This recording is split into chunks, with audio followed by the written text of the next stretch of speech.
आज की वीडियो में हम पढ़ेंगे क्लास 8 का साइंस चैप्टर जिसका नाम है फोर्स एंड प्रेशर। फोर्स क्या होता है? देखो, किसी भी ऑब्जेक्ट को पुश करना या फिर पुल करना, मतलब किसी भी ऑब्जेक्ट को धक्का देना या फिर उस ऑब्जेक्ट को खींचना ही फोर्स कहलाता है। फॉर एग्जाम्पल, ये एक हैवी बॉक्स है, इस हैवी बॉक्स को इस जगह से इस जगह पर ले जाना है, ठीक है।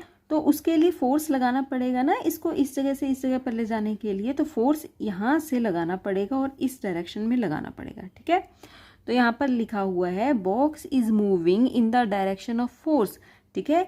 इस जगह पर खड़े होकर यहाँ पर फोर्स लगाया जा रहा है इस डायरेक्शन में, ठीक है। इस डायरेक्शन में फोर्स लगाया जा रहा है, तो इसी डायरेक्शन में ही जो बॉक्स है वो मूव करेगा। नेक्स्ट है force is applied on an object in the same direction at to one another. कहने का मतलब ये है कि जब किसी ऑब्जेक्ट पर सेम डायरेक्शन में फोर्सेस लगाए जाते हैं तो जो फोर्सेस हैं वो आपस में ऐड हो जाते हैं। फॉर एग्जांपल, देखो ये एक हैवी बॉक्स है, उसमें एक पर्सन जिसका नाम ए है उसने फोर्स लगाया, लेकिन फोर्स इतना सफिशिएंट नहीं था कि इस हैवी बॉक्स को इस जगह से इस जगह पर ले जाया जा सके, ठीक है। तो क्या हुआ, ए पर्सन तो फोर्स लगा ही रहा है उस बॉक्स पे, साथ में पर्सन बी, ठीक है, जिसका नाम बी है, ये दोनों ही अब फोर्स लगा रहे हैं सेम डायरेक्शन में ताकि बॉक्स को यहाँ से यहाँ पर मूव किया जा सके। तो इस कंडीशन में क्या हुआ, क्योंकि फोर्सेस सेम डायरेक्शन में लग रहे हैं, इस डायरेक्शन में लग रहे हैं, तो जो ये फोर्सेस हैं वो ऐड हो गए हैं।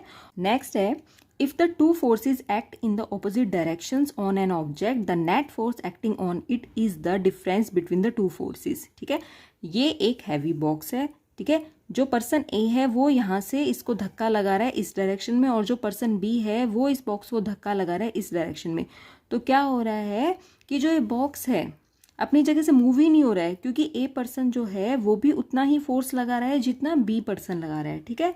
लेकिन अगर ए पर्सन ने ज़्यादा फोर्स लगा दिया बी से, तो क्या होगा, ये जो बॉक्स है वो इस डायरेक्शन में मूव करेगा, ठीक है। जिस डायरेक्शन में ए पर्सन फोर्स लगा रहा है बॉक्स उसी डायरेक्शन में मूव करेगा। और अगर बी पर्सन ने ए पर्सन से ज़्यादा फोर्स लगा दिया इस बॉक्स पर, तो जिस डायरेक्शन में बी पर्सन फोर्स लगा रहा है उस डायरेक्शन में ही ये बॉक्स मूव करेगा। देखो, जो भी हमने ये एग्जांपल लिया इससे हमें ये पता चला कि जो फोर्स है वो लार्जर भी हो सकता है, स्मॉलर भी हो सकता है, इक्वल भी हो सकता है, ठीक है। ए ने जितना फोर्स लगाया उतना फोर्स बी भी लगा सकता है, यानी कि फोर्स क्या है, इक्वल है। ए जो है वो बी से ज़्यादा भी फोर्स लगा सकता है, एंड जो बी है वो ए से भी ज़्यादा फोर्स लगा सकता है। इसके बाद है फोर्स की जो स्ट्रेंथ है उसको एक्सप्रेस किया जाता है मैग्नीट्यूड से। नेक्स्ट हम पढ़ेंगे a force can change the state of motion. कहने का मतलब ये है कि अगर कोई ऑब्जेक्ट रेस्ट स्टेट पर है तो उस ऑब्जेक्ट को मूविंग स्टेट में लाया जा सकता है फोर्स लगाकर, ठीक है। उसी तरह से अगर कोई ऑब्जेक्ट मूविंग स्टेट में है तो फोर्स लगाकर उस ऑब्जेक्ट को रेस्ट स्टेट में भी लाया जा सकता है। फॉर एग्जाम्पल, ग्राउंड में बॉल रखी है जमीन पर, ठीक है। तो इसका मतलब क्या है कि जो बॉल है वो रेस्ट पोजीशन में है और जो उसकी स्पीड है वो 0 है, ठीक है। लेकिन अगर उस पर फोर्स लगाएं, ठीक है, अगर आप बॉल को अपने पैर से मारो या अपने हाथ से मारो तो क्या होगा, जो बॉल है जो अभी तक रेस्ट पोजीशन में थी वो मूविंग पोजीशन में आ जाएगी, ठीक है। जो बॉल है वो मूव करने लगेगी। इसका मतलब क्या था कि जो रेस्ट पोजीशन पे बॉल थी उसको मूव करने के लिए फोर्स लगाया, ठीक है। अब जो बॉल मूव कर रही है उसको रोकने के लिए भी फोर्स लगाया, तो क्या होगा, जो बॉल है वो रुक जाएगी, यानी कि रेस्ट पोजीशन पे आ जाएगी। इसका मतलब क्या हुआ कि जो बॉल की स्पीड थी वो फिर से 0 हो जाएगी, ठीक है। नेक्स्ट है force applied on the object is in the direction of its motion, the speed of the object will increases, ठीक है। इसको हम एक एग्जांपल से देखेंगे। आप फुटबॉल ग्राउंड में हैं, आपके फ्रेंड ने आपको फुटबॉल जो है वो फेंक कर दी, ठीक है। अब आप क्या करोगे कि उस फुटबॉल को अगर आप अपने सर से किक करते हो या अपने हाथ से किक करते हो, जो फुटबॉल है वो बहुत ही तेजी से किसी दूसरी डायरेक्शन में चली जाएगी। इसका मतलब आपने क्या किया कि एक बॉल थी वो उस पर फोर्स लगा था जिसकी वजह से वो मूव होके आपके पास आ रही थी, आपने और ज़्यादा फोर्स लगा दिया अपने हाथ से या फिर अपने सर से, फिर क्या हुआ कि जो वो फुटबॉल थी उसकी स्पीड इंक्रीज हो गई। कहने का मतलब ये है कि जो फुटबॉल थी उस पर पहले से फोर्स लगा हुआ था इसीलिए वो मूव होके आपके पास आई, लेकिन आपने क्या किया कि जिस डायरेक्शन में उसको फोर्स लगा हुआ था ना उसी डायरेक्शन में आपने और ज़्यादा फोर्स लगा दिया, जिसकी वजह से फुटबॉल की जो स्पीड थी वो इंक्रीज हो गई। देखो, अभी हमने पढ़ा कि ऑब्जेक्ट पर जब फोर्स की डायरेक्शन में ही फिर से फोर्स लगाया जाता है तो वो जो ऑब्जेक्ट है वो डबल स्पीड से मूव करना स्टार्ट कर देता है। लेकिन अगर ऑब्जेक्ट पर ऑपोजिट डायरेक्शन से फोर्स लगाया जाए तो ऑब्जेक्ट की जो स्पीड है वो डिक्रीज हो जाएगी। नेक्स्ट है force can change the shape of an object. देखो बहुत सारे ऑब्जेक्ट ऐसे होते हैं जिन पर फोर्स लगाकर उनकी शेप को चेंज किया जा सकता है, ठीक है। फॉर एग्जांपल सॉइल, जो मिट्टी है उस पर भी हम फोर्स ही लगाते हैं।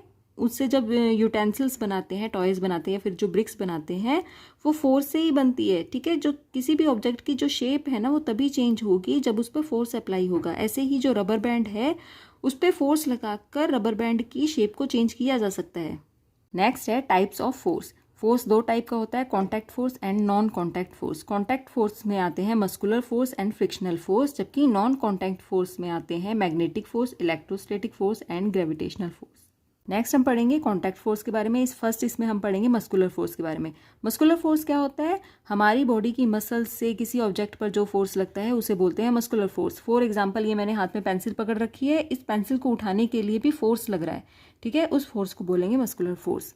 सेकंड है फ्रिक्शनल फोर्स। फ्रिक्शनल फोर्स क्या होता है? देखो जब एक ऑब्जेक्ट की सरफेस दूसरे ऑब्जेक्ट की सरफेस के कांटेक्ट में आती है तो उस टाइम पर एक फोर्स लगता है, ठीक है। वो फोर्स मोशन को रेजिस्ट करता है, उसी फोर्स को बोलते हैं फ्रिक्शनल फोर्स। फॉर एग्जाम्पल आपने बॉल एक ग्राउंड पे फेंकी, ठीक है, धीरे धीरे वो बॉल रुक जाती है। वो क्यों रुक जाती है? क्योंकि जो बॉल है वो क्या है, फर्स्ट सरफेस है, जो ग्राउंड है वो सेकंड सरफेस है, दोनों ही सरफेस कांटेक्ट में आई, जिसकी वजह से एक फोर्स डेवलप हुआ जिसे बोलते हैं फ्रिक्शनल फोर्स, और उस फ्रिक्शन फोर्स की वजह से ही जो बॉल थी वो रुक जाती है। नेक्स्ट है नॉन कॉन्टैक्ट फोर्सेस।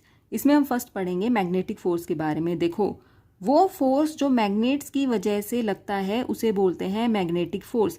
ये एक मैग्नेट है, ये दूसरी मैग्नेट है। जब मैग्नेट के साउथ पोल को दूसरी मैग्नेट के साउथ पोल के पास ले जाया गया तो क्या हुआ, मैग्नेट्स ने रिपल्शन किया, ठीक है। वो भी क्यों हुआ? क्योंकि मैग्नेटिक फोर्स लग रहा है जिसकी वजह से दोनों एक दूसरे को रिपेल कर रही हैं।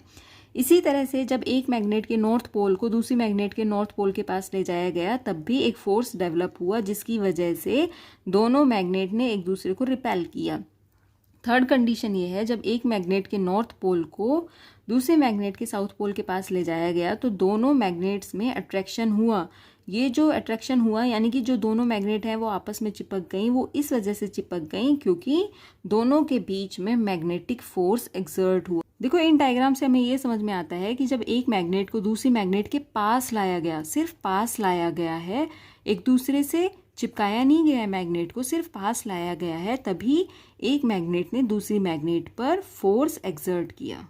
नेक्स्ट है इलेक्ट्रोस्टैटिक फोर्स। इसमें क्या होता है कि एक चार्ज बॉडी है, वो दूसरी चार्ज बॉडी पर या फिर अनचार्ज बॉडी पर फोर्स एक्सर्ट कर रही है, तो जो वो फोर्स एक्सर्ट कर रही है उस फोर्स को ही बोलते हैं इलेक्ट्रोस्टैटिक फोर्स, ठीक है। इसको हम एक एग्जांपल से समझेंगे। एक गुब्बारा लो आप, ठीक है, उसको अपने बालों से अच्छे से रगड़ लो।